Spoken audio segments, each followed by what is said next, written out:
half the city of Philadelphia, the place where the Constitution and the Declaration of Independence were signed and written, half the city of Philadelphia doesn't have the kind of ID necessary to vote, yet they're citizens, versus, well, Rick Scott down in Florida finally found one illegal voter. Yes, he actually did. In fact, I have apparently lost it. I had it was in my keeper file and it's gone. Anyhow, they finally found one guy. He was from Austria, and he moved to Canada, became a Canadian citizen. He speaks with a nice, thick German accent, and he lied about his U.S. citizenship, which doesn't exist, in order to get his concealed weapon permits and to buy guns down in Florida, and then decided, hey, what the heck, and voted in 2004 and 2008 for George W. Bush, or 2004 for Bush and 2008 for John McCain. So Judson Phillips, the associate director of theteaparty.net and founder of Tea Party Nation, teapartynation.com, is on the line with us. Judson, welcome back to the program. Hey, Tom, welcome back, and I'm glad to hear you're back up and about. I am. Thank you very much, Judson.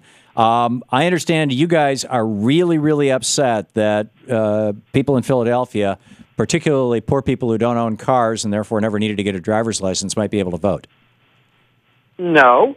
What we conservatives insist upon is that there be some accountability and some accuracy in the voting to eliminate the possibilities or, in some cases, actual instances of voter fraud.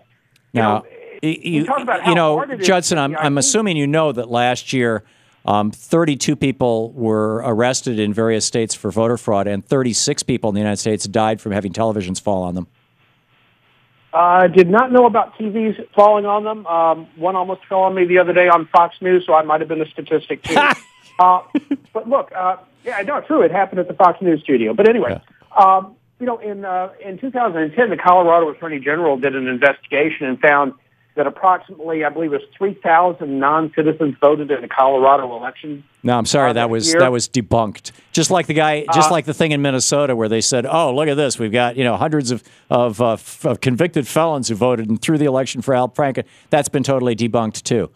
Not as far as I know, it hasn't. But hey, I'll give you a better example. Yeah, Judson, the easy way to find out is who's in jail. This is it's a felony to commit voter fraud, and people who commit those felonies actually do go to jail. Every year, a small handful of people, about a dozen people nationwide, go to jail for voter fraud, or every other year, every election. I'm glad you mentioned getting. Oh, we lost Judson. He apparently got so enthusiastic he hit the off button on his phone. I mean, he literally just vanished. So we will see what happens. Danielle's going to try and get him back on the line. In the meantime, there he is. In fact, I'll bet that's him. Judson, is that you?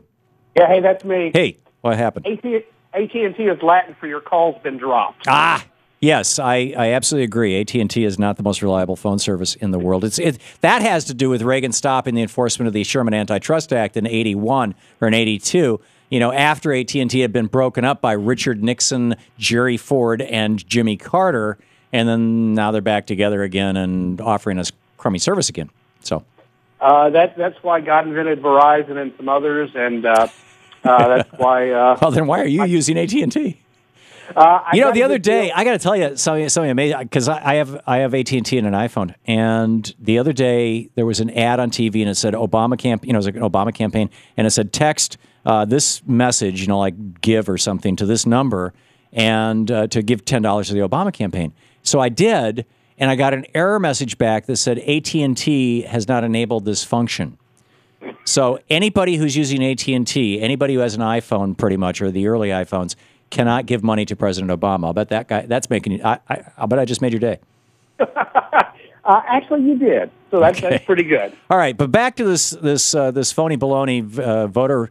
We've got election fraud in the United States. There's no doubt about that. You've got I think it's 12, maybe it's 15 states now, where the voting machines don't even produce a paper trail. And certainly, there's a potential for election fraud. Why aren't you guys more worried about that? Aren't you concerned that some Democrat is going to hack into those machines? There's that whole, the anonymous group out there. I mean, you got some really smart hackers out there who are pretty damn liberal. Hey, Tom, this one may shock you. You and I sing on the same sheet of music on this one. I am really strongly opposed to the electronic voting machines that leave absolutely no audit trail. Okay. Because you're right, they are too easy to break. I mean, they've hacked into the front page of the CIA and the FBI. Who has more money than God to protect their websites. So it's voting machines. I mean, come on, give me a break. But why don't you want? You said you didn't want poor people who couldn't afford to buy a car and therefore never had a driver's license. You weren't concerned about trying to stop them from voting. Why do you want to stop students, college students, from voting, or why do you want to stop elderly people who can't get out of the house to go down to the DMV and get an ID from voting? Are you afraid that, Paul Ryan got booed at the AARP, that those people might have seen that clip? No, amazingly enough, one of the Pennsylvania plaintiffs in the voter ID lawsuit, shockingly enough, was able to go down and get a voter ID, and it was just no problem. And in fact, if I remember correctly, but that's the key. It's the go down. It's there's some people who can't get out of their house. There's some people who for physical reasons, for mental reasons, for economic reasons, they don't have the time, they don't have the ability, they don't have the legs. I mean, literally. You're disenfranchising a bunch of people who typically are people who are getting some, in particular that small group of people who are injured or elderly, who are on Social Security or on Social Security disability. And those people vote heavily Democratic. I can understand why you might want to knock thousands of that. In the state of Pennsylvania, there's probably tens of thousands of people like that versus 5 people maybe last year who illegally voted?